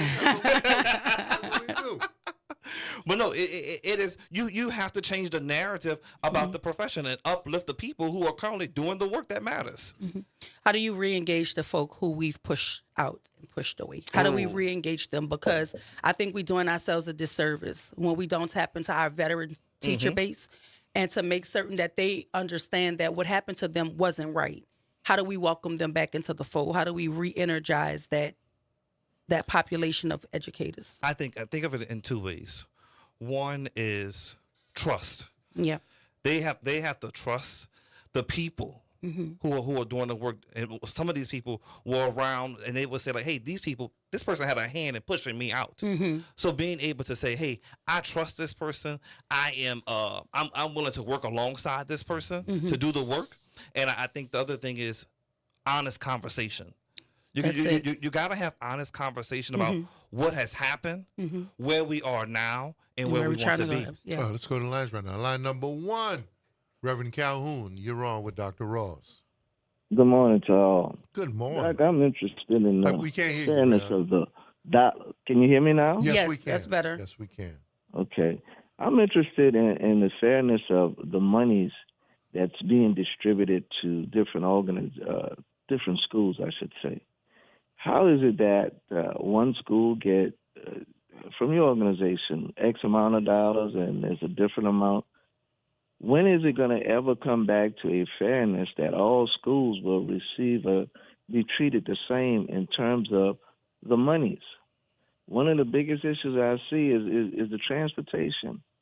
One school is paying $1 million of MFP money to transport students, while other schools don't have to pay that. So when will the fairness of the equity of having dollars coming into the school for the express purpose of education? Because this is one of the agenda items for New Schools for New Orleans, isn't it? Yes. Okay. Right now. So I'll hang up and listen. No, so you bring up a good point. Right now, how funding allocation is spent, schools receive so much money per pupil that they have inside of their school building. You have a variety of CMOs, charter management organizations. Some are large, some are small, some are single sites. And right now, what we see is underneath salaries, one of the biggest expenses, and it's been happening since the charter landscape, is transportation. Right now, one of the big things that NSNO is doing is how do we bring in some federal dollars and philanthropic dollars into our city to expand programs that are currently working and invest in some programs that we're needing. Transportation is honestly out of our wheelhouse. That is for the individual CMOs in the school district. But I would like to see us convene around how can we cut down the cost of transportation. So part of his question was that some dollars are coming from NSNO to that's what he said. That's what Reverend Calhoun said. Okay. So is he mistaken there? None of the MFP dollars do not come from New Schools for New Orleans. Well, I know the MFP dollars doesn't, but the comment he said was there's monies coming from NSNO to certain charter management operators for transportation. He said one school is getting or paying out $1 million and the other schools are not doing that. So that does that have anything to do with? So, okay, transportation has nothing to do with New Schools for New Orleans. All right, I just wanted to, because that's how I heard the question. Okay. And maybe, Oliver, did you hear it the same way? No. He was asking about transportation, and I guess he's under the assumption or the impression that somehow NSNO has something to do with those monies being allocated or paid out from schools for transportation. We don't cover any transportation expenses. Good. Okay. Well, that makes that part of it clear. Yeah, because part of the reason why I want to have this conversation, and I appreciate you coming, because we want to talk to people whether they believe in what I believe in or we have different varying views or not. I can be respectful to any guest that comes on. What I cannot respect and what I won't allow anybody to do is to sit across from me and tell me no BS about what I know to be true. So I don't know what how the old regime feels about whatever, but I do know that there's a new leader at NSNO, and I want to be able to clear up any misconceptions about what the organization does or what it's trying to do. And so to me, Reverend Calhoun's question is one of the things that maybe he believed, NSNO has something to do with. But I do know that the organization at one point was very integral in the dismantling of our schools, and that's why we asked you here, so we could be able to understand what is the new NSNO partnership looks like with public schools or charter schools, and what direction we're trying to go. So does NSNO support the Leah Chase School? Yes, we do. We've offered services to Leah Chase School. Particularly, we have a literacy leader program that we're doing with middle and high school teachers to close the gap, because we know the state has done a lot of funding around pre-K through second grade, third grade, around the science of reading, and what does that mean for instruction and our students be able to win long term. So we've offered that invitation to them. One of the citywide surveys that we do for teachers, TNTP Insight Survey, they're also taking a part in that. So like everything that we as far as programming on my end, because I oversee programming for schools and how we fund that. We have offered every opportunity to Leah Chase. But let me say this as someone who listens and pays attention to just about everything, even when people think I'm not. I have watched your leadership, I'm not saying change direction, but actually expand in terms of the conversation. You mean NSNO? Or absolutely. Dr. Okay. No. In listening to I listen to your show. Listen to your guests. In listening to conversations where I've heard conversations from Dr. Ross and others who are concerned about what happened to those early teachers, right? And lay out the effects of that. So whatever New Schools was started as, and whoever held that direction the first before you, I have actually listened and watched you expand that to want to deal with, first of all, quality education. Yes. And part of the clarity is, what is your role there? Like, Chief of Talent. Chief of Talent. Yes. Okay. Well, our new CEO who's been in place over the past 3 years, Dana Peterson. Okay. But my main responsibility is, how do we get teachers in the city? How do we keep our teachers in the city? And what development opportunities exist so that our teachers want to stay in the classroom and feel like this is a long-term sustaining career? So I know you're Chief of Talent, and maybe this is a Dana Peterson question, but I want to ask it so that if he's listening, we really want to understand. So I'm sure you're aware of the report that came out that the New Orleans public school system miscalculated, and there's a $20 million difference between what they calculated and what it actually is. Does NSNO have any partnerships or any collaboration to be able to assist the New Orleans public school system in this endeavor to figure out how do you close? Because a $20 million that's a lot of money. Miss, yes. And for me, when I hear that, and we're talking about the high cost of transportation, does that factor into that $20 million miscalculation, the cost of transportation to bus kids all over the city? You know? I don't know. So I just want. That's what I say. In case he's listening, like I want to be able to put it out there because again, a lot of people think you're the head of NSU. That's why I want to ask you what your role was and what you're responsible for. But we got to go to break. We got to go to break. Yeah, we got to go to break. And 504-582-9422. Give us a call as always. Education, especially. Conversations with Dr. White and join in with Dr. Ross, man. And whatever questions you may have, like one Reverend Calhoun had. Yeah, that's a good question. Get those questions answered. What do you think about education right now? Public education is conditioned, honoring our teachers.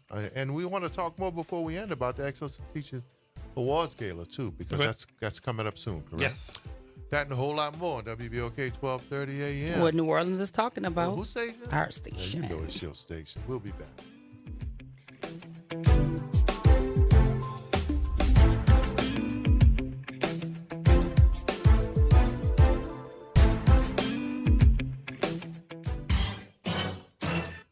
Hey, this is D. Riley from the 90s Hits R&B Jams. Make sure you listen to WBOK 1230 AM every Saturday night from 7 until 9 p.m. I'll be giving you the best R&B jams from the 90s. That's right, all your favorites and more. With me, D. Riley, your host of the 90s Hits, right here on WBOK 1230 AM. Or listen online at WBOK1230.com. WBOK, the station you listen to longer.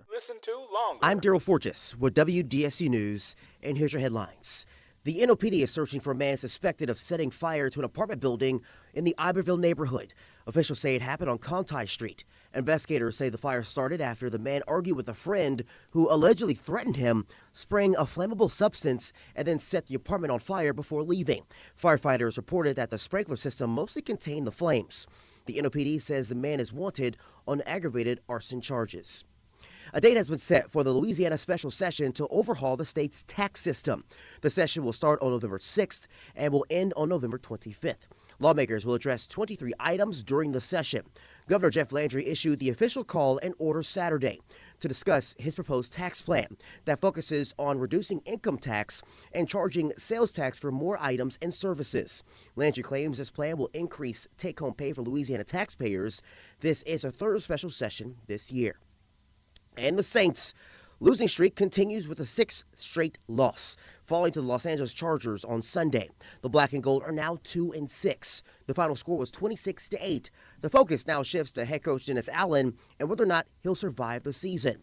After Sunday's loss, Allen was asked about being on the hot seat and having tough talks with general manager Mickey Loomis, which may result in a change. I'm Daryl Forges, and that's your headlines for WBOK. This is Oliver O.T. Thomas with the Good Morning Show on your station, WBOK. We always hear people say every vote counts, right? And your vote counts, but your vote doesn't just count for you. Your vote counts for your children. Your vote counts for your generations behind you. Your vote counts for people who may never even know that you voted. The vote you cast may be the vote that sets the table for another generation. That's why you need to get out and vote. This is Oliver Thomas. Go vote. For everything you need to know, go to GoVote.com. That's GEAUX Vote.com. NOLA Public Schools is excited to be on this 2024-25 school year journey with our families, watching our students dive into learning, growth, and success. As the school year continues, our dedicated educators are focused on keeping every student engaged and motivated. Let's keep embracing new challenges, celebrating achievements, and supporting each other to make the rest of this year even more impactful. Stay connected with your school and NOLA PS through our social media channels for updates and resources. We're here to help our scholars. Attend today, achieve tomorrow. Are you passionate about community safety and police accountability? Tune in to The Monitor's Mic, where we talk about oversight, policing, and you. Hosted by the Office of Independent Police Monitor, we're here to shine a light on policing issues that matter, from real-time policing updates to in-depth interviews. Get the facts and stay informed. We're breaking down complex issues, highlighting community voices, and holding people behind the badge accountable. Join us for an informative hour every Friday at noon on WBOK. Your city, your police, your show. The Monitor's Mic. Hello, this is State Senator Joe Bowie. On November 5th, we have a historic school board election in our District 2, and I am seeking your support for Dr. Eric Doc Jones. Dr. Jones is a native New Orleanian and the only educator in the District 2 race. He is committed to our children and has the courage to ensure our children and community have a quality public education system. Please join me and vote Dr. Eric Doc Jones, Orleans Parish School Board District 2. He's number 12 on the ballot. This is Eric Doc Jones, and I approve this message. Visit DePaul's new Algiers Health Center at 2801 General de Gaulle Drive to receive primary and preventive care for both adults and children. Services also include behavioral health, imaging, and on-site pharmacy, vision, Medicaid enrollment assistance, and more. For appointments, visit DePaulCommunityHealthCenters.org or call 504-207-3060. Making a difference in the community. WBOK 1230 AM. Good morning, Wake Up. The Good Morning Show. Good morning. On WBOK 1230 AM.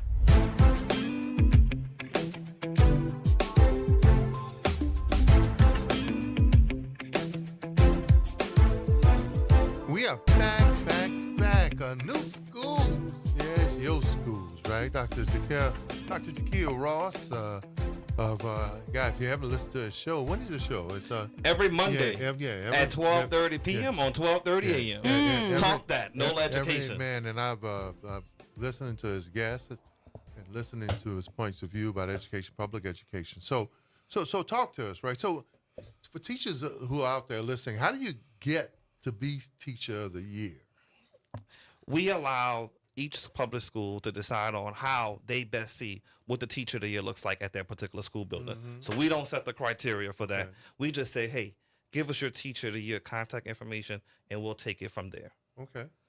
Okay, and what is the reward again for Teacher of the Year? There's a few things. One in particularly is that we give each teacher a $1,000 classroom grant. Right. They can decide on however they want to use that.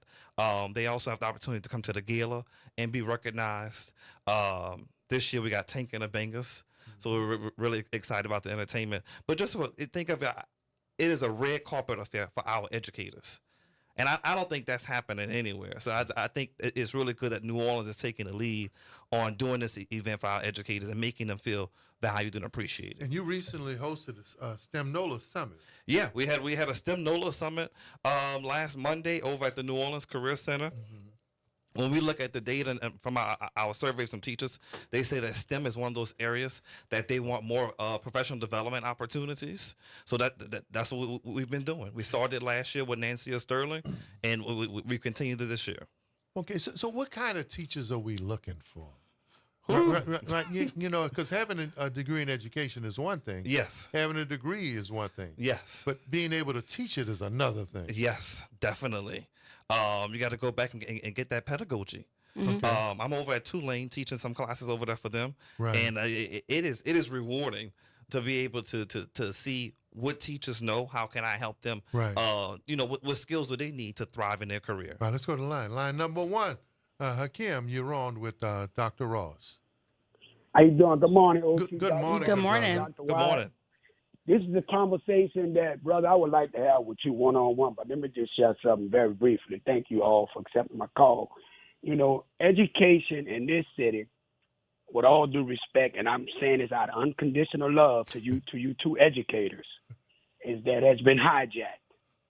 What I recognize among individuals, not you, Dr. Wide, because I know you're a great component that's contrary to what I'm saying. You know, you don't fall under this category to me.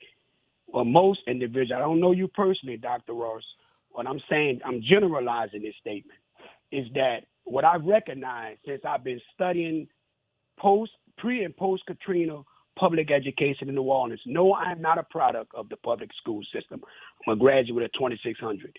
I'm going to have to say that. But my love for public education is so high. So what I recognize hijack meaning that there was a senator post-Katrina came out and said that the New Orleans charter school system was an experiment.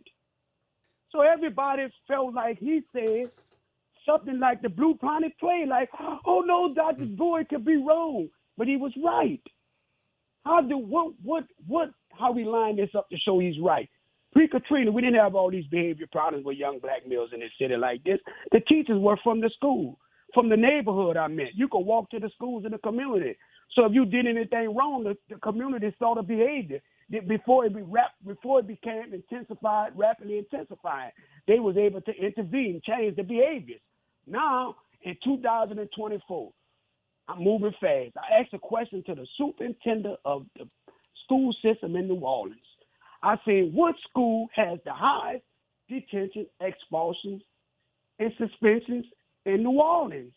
She told me in front of State Senator Royce Duplessis at Chapter 4 restaurant, she didn't have that information. Man, I felt disappointed. So I said to myself, now I'm in the school at the University of Chicago prior to my graduation. So I go back to the university and tell them, and they laughed at me. They said, man, come on, you didn't fall for that. I said, no, I did not. Why was that shared? Why wasn't it shared being politically correct? Also, I want to ask you this question, brother. What school that you know what y'all have the highest detention, suspension, and expulsion rate, and what is the intervention strategy for those students that are the 1% of the highest risk in the charter system? Because it's not that many, but you know where they're at? They're on Milton Street at the new youth center. That's where they're at. It's 75 of them right there, and they're products of the charter. Not blaming this on the charter, but I know one thing. Those young men behaviors begin to rapidly intensify through those school systems, and we didn't have an intervention in place. I didn't say an IEP. I said an intervention in place. So I just want to ask you that, and I'm speaking out of unconditional love, but it's my passion, brother. So thank you all. I want to shut up and listen. Thank you. Dr. Ross. Good question. I don't have the answer to that question either. The New Schools for New Orleans does not have that data point from our schools or our district. So let me push a clarifier here. It wasn't just that Dr. Bowie was calling it an experiment. He didn't call it that. The charter law called it that. It was written into the law as an experiment. He was highlighting what the document said. That's the first clarifying point. The second clarifying point is there should be no reason why our superintendent of schools, not a chief of talent for NSNO, but our superintendent of schools should not be able to tell you where that number particularly is.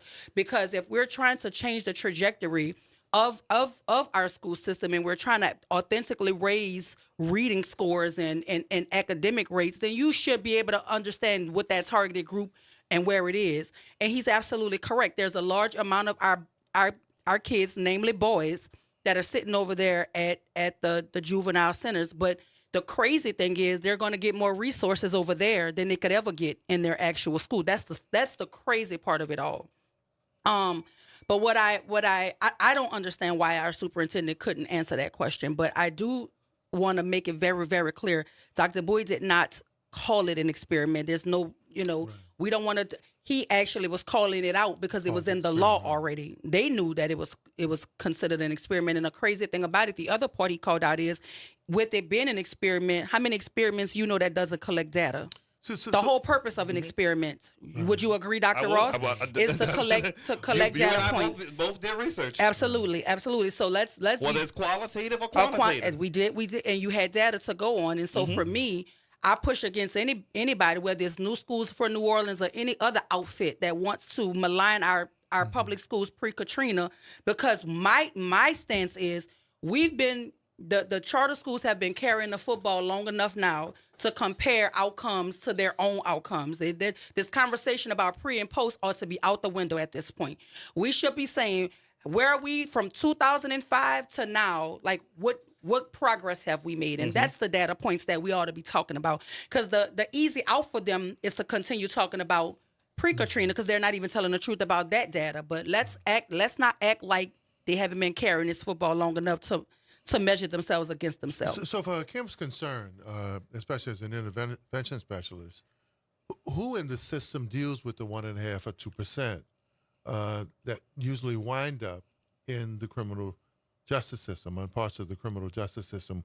We know that we promote STEM, college prep, STEM, NOLA, but when we're looking at the data now, Hispanics are exceeding us in income using skilled labor. Yes. Not math and science, but learning how to use their hands, vocational training. What part of that is part of the discussion of getting back to it? Yeah, back to it, because we had it. Since we're seeing the success of other groups, and we're seeing that, everybody's not going to be an astronaut. Yes. Right? Or solve the Pythagorean theorem, like the girls at St. Mary's. Yes. So going back to diversifying education. Yeah, it's crazy you say that, because when I came in school, I didn't have those programs. The carpentry programs. We did. The home economics classes. I don't have that. I didn't have that. We had actual schools whose whole purpose was vocational learning. When I worked for the district, Priestley that's what the entire school was about. I know Booker T. Washington had a lot of activities for that. Planning, yeah, I don't. We have to be able to understand that taking that out was a detriment. I made the chairs for our house and absolutely Little Night Ward at Lawless. Because because even schools who can say they're about career in college, how can you be about career if you don't have any vocational training or vocational skills or vocational pathways to prep them for a career? So, don't just say, don't put it in your name because it sounds good. It sounds good. It has to have a meaning behind it. Absolutely. If you're going to say career in college, then I know I have a pathway to either. But if you're not preparing me for that career pathway, then that's just in your name only. Yeah. So we just have to be honest about what we're offering. What we're offering families. Yes. And what I know to be true so far, OT and Dr. Wyatt, is that we have the New Orleans Career Center, where some of our students are spending half of the day, who are interested in engineering. Claire and Harold Jaluk, they do a wonderful job. They do a wonderful job over there. If you ever go to the old 35 building on Caloric, that's where they are. Wonderful job. Facility. Students can go there for nursing program, carpentry, HVAC. They're doing a program they're getting ready to do with the city around students who are interested in being those first responders. Right. So that's why I know that work is currently living and breathing at. So let's go to lines. Line number 1, Elmore, good morning. God bless you. Ron with Dr. Ross. Yes, sir. How you doing, my brother? Oh, good. Doing good, Mo. What's up? Pretty good. Look, you opened my mind to think being a plant engineer. And every time I talk to young people, I try to get them interested in being a trades guy because I remember as a young man, relatives go to Booker T. And that's where they got their trades from, carpentry, electrical, auto mechanics. But I think what's going on today, Oliver, I may be wrong, it looks like the system's trying to make it harder for young people to get those trades. Let me give you an example. If you talk to people that don't know engineers, they make it so difficult for you. You thought just being a jet pilot. I'm not. I'm a plant engineer. I'm a mechanic. But I learned to be a mechanic. I was a mechanic before I became a plant engineer. But when they talk to people, sometimes they talk to people like you thought you was going to be a scientist or something. No, a plant engineer, if you got mechanical background, brother, you could be one. You could be one if I train with you, brother. But you got somebody that has good communication skills like I do, good way of making and good a money young man like feel you comfortable. Do, and What'd more you say? importantly, good money like you do. Well, don't get me wrong, Oliver. I know how to talk to people, and I try to make a young man feel comfortable when I teach him. You know. Yeah, but we appreciate that, man. Thank you. But also, while you're addressing Elmo's concern piece about how do we begin to partner with folk who have successful careers, it's important that we know which schools are leading in terms of suspensions and expulsions. Yeah, that's important. There's no way a leader shouldn't know that. Yeah. That's insane. There's somebody, and I hope at some point you can get that data and give it to us. Okay. Because we need to know that. But that's why Dana Peterson, we need to invite him. We need to invite him to be here because those are the kind of questions that if he's leading this outfit, I think he probably would know as well. Right. If you're only over talent and you're only over teachers, that's different. But we need to have conversations with people. But for our superintendent, if what he's saying is true, for her to not have that information. She's been here long enough to have that information. That's something that I think you should know because that's the targeted population we're trying to keep in our schools, right? Because if that's that cohort talk that we talk about when people are talking about 100% graduation rates. Well, if the cohort started with 250 children and only 40 of them made it to their senior year, then where are the children? Right. And so that's the question. Like, you got to know that because I guarantee they're in that population our caller was talking about sitting over there at the Juvenile Justice Center. They're somewhere. They don't just evaporate. Nope. They don't. It's not osmosis or nothing. Like, they're somewhere. Right. So we have to figure that out. But to be in a position of leadership and to not be able to have that data or not be able to pull it up, it's alarming because that tells me that you're not tapped into the most vulnerable populations of children and making certain that they too have an opportunity to thrive in our school system. It's not just about the ones who you can wave the banner of academic success for. It's about all children. They all belong to us, right? Yeah. Like they had the schools that they honor came out for Jefferson Parish, and they're the ones that are ranked. It's 4 schools, but all of them are advanced study schools, right? So let's not act like that's not the cream of the crop, like the cherry picked. Right. Like if I could cherry pick my population, we better be in the top 10 of everything. No doubt right. So what about the children who don't fit into that? Are we just giving up on them? Right. So like let's just be honest. We have to have honest conversation. And like, again, if Dana Peterson is listening, and if you could carry a message back, we would love to talk to him to be able to get some of these answers. These questions answered. Where are the children? We're going to go to break, and when we come back, we want to know more about this gala coming up, right? Okay. You get to get dressed fancy? Yeah, absolutely. And how can we get invitations, right? Tickets still on sale. Yeah, no doubt about it. WBOK, 12:30 a.m. What New Orleans is talking about. Whose station? Our station. It is our station. We'll be back now.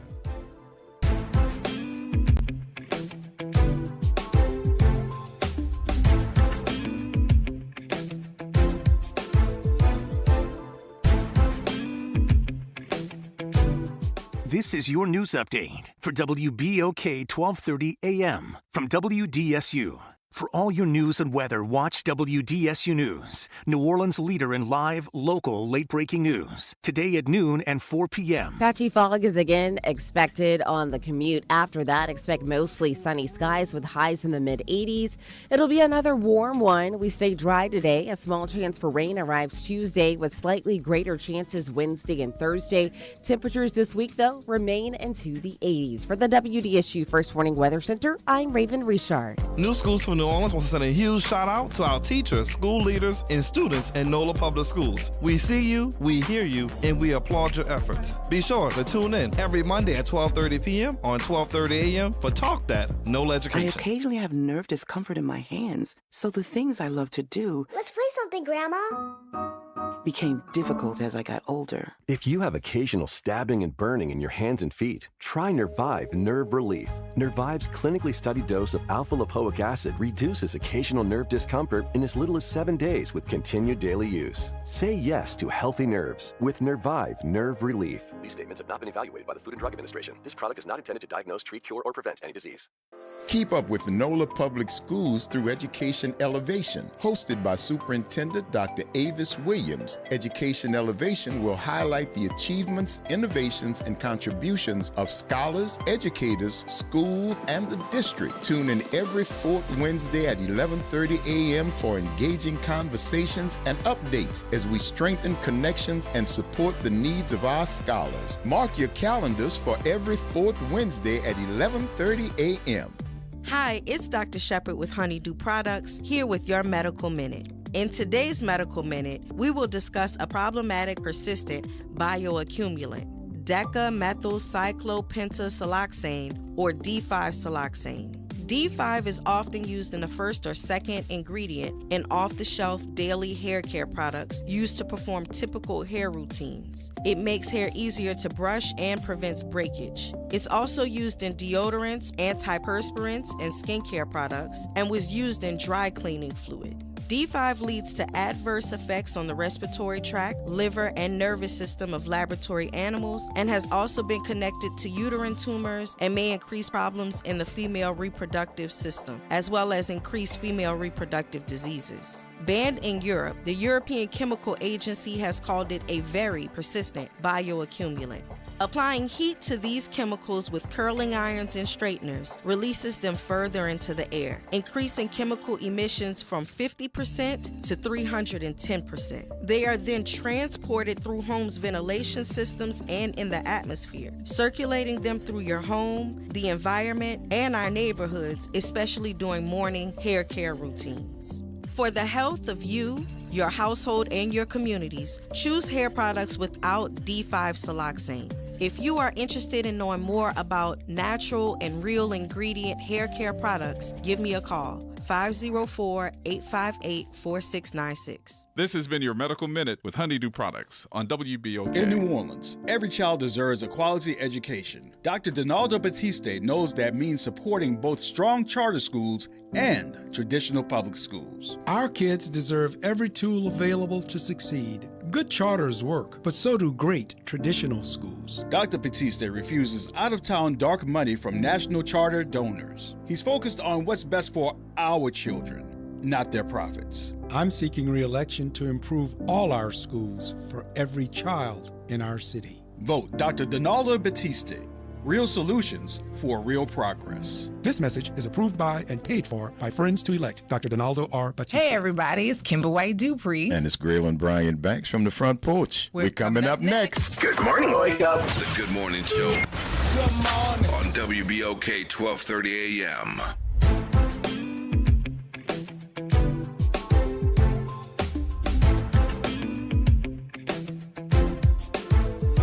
We are back. Oh my goodness. As always, man, not just a Bang Up Monday, man, but no other place you're going to have these type of in-depth, upfront conversations, whether you agree or not. Yeah. We talk about it, Dr. Shanta Wyatt, OT, the early bird. First of all, Dr. Ross, thank you so much. Thank you for having me. Spending your Appreciate it, morning man. with us. I listen to your show, and I've listened to how it's evolved into a more universal vision. Yeah, About all of us coming together, and we appreciate that from you. Definitely trying to create the vision where we are talking about not only what's going on inside of school buildings, but what's going on around them as well. Mm-hmm. I would hope in your role that there is some sort of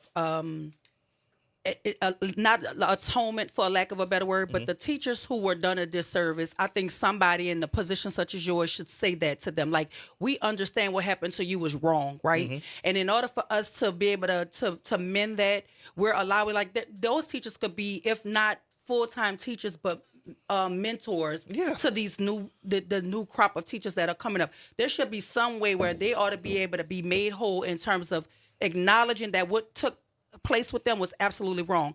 Because in order for us to be talking about retention and how to attract teachers and keep them, well, the first thing we have to do is to say, why is there a need to attract them? Because what happened to them, this is what happened, and this is why there's this huge gap in terms of teacher availability and things of that nature. But there should be some sort of, and I believe in your role that it's perfect to acknowledge that there was a disservice done there, and we, in order to mend that, and in order to encourage folk to go back into the undergrad programs, because who you think I wouldn't want to go into undergrad program after I watch you fire 7,500 teachers without cause, right? It's like, that's not a profession I want to, because look how they treat me. I wouldn't want to do that. So in order to attract people back into our profession, especially with the work you're doing, there should be some public acknowledgement that we handled that extremely wrong. We mishandled this population, and we apologize for it.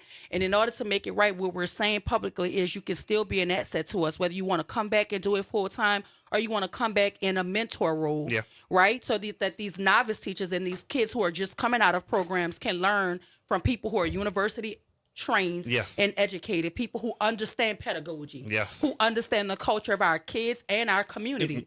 So they can be an asset there. You know? I appreciate Dr. Wyatt. Yeah. I've received that. The New Orleans Excellence in Teaching Awards Gala. We will be there, be square. Talk to us. Y'all got y'all tickets? Listen, we trying to get some. Trying to get some right now. Send my office a notice.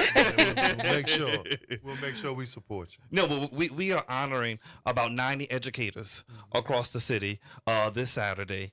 It is an exciting event. It is one of the most talked about galas, I would say, in the city. Don't let them steal our tagline. You heard him talking about something most talked about. That's either us or Nam-Tok. It's one of the slogans he done hijacked.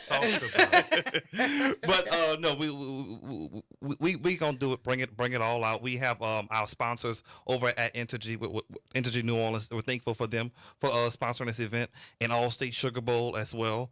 They've really rallied behind the things that we're trying to do to support our educators. Well, that's dope. I think that on in any lane we ought to acknowledge people for the work that they do, but particularly teachers, right? Yes.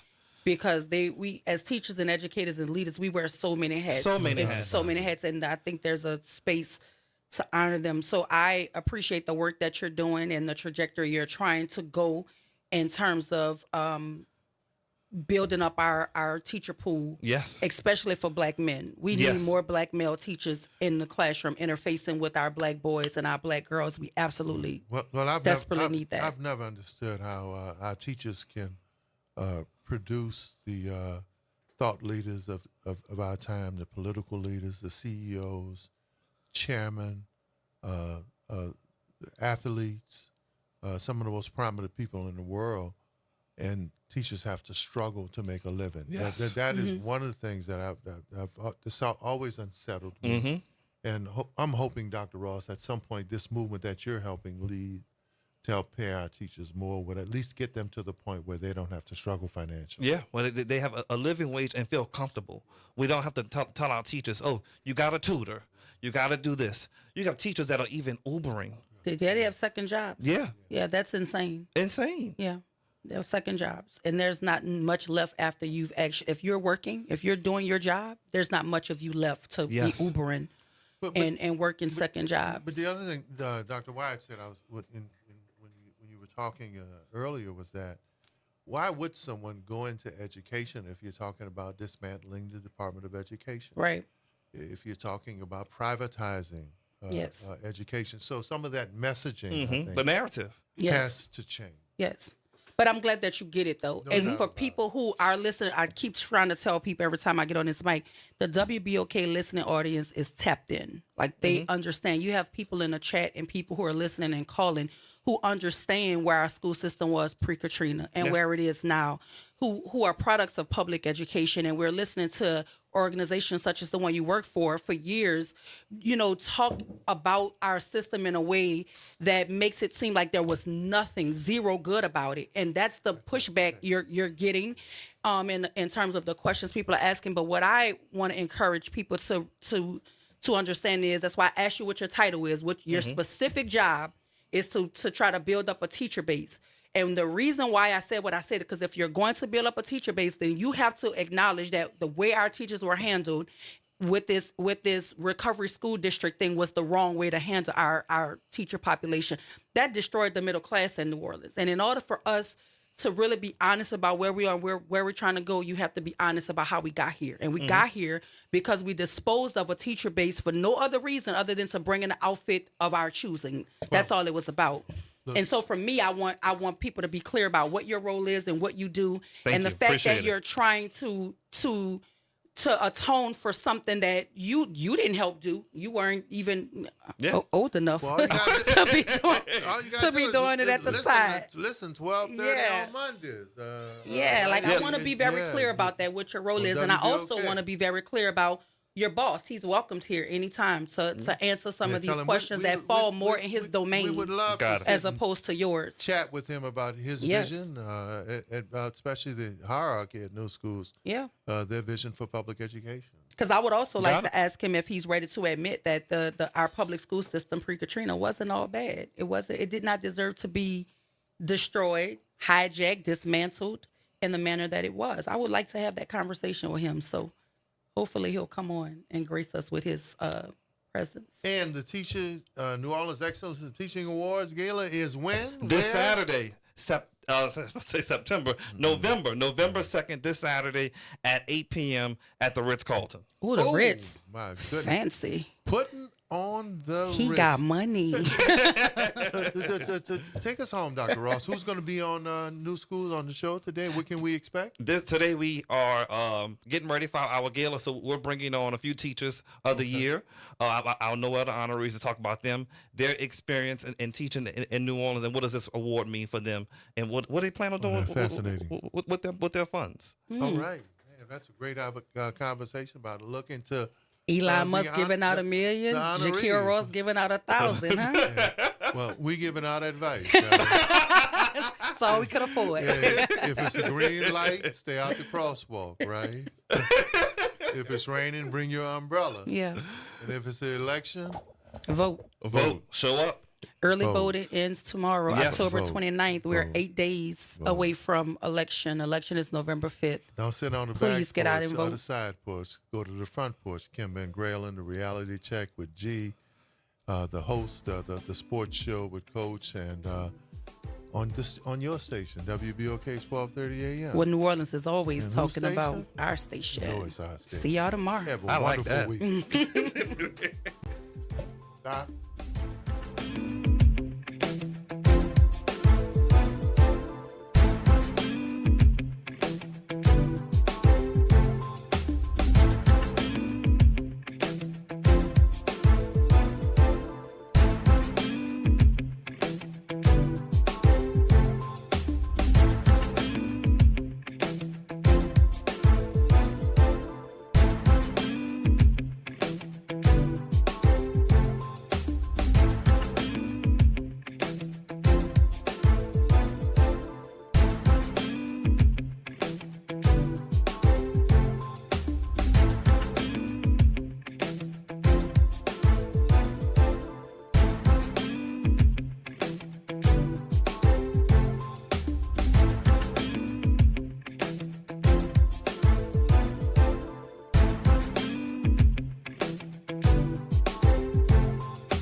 Have you heard the secret of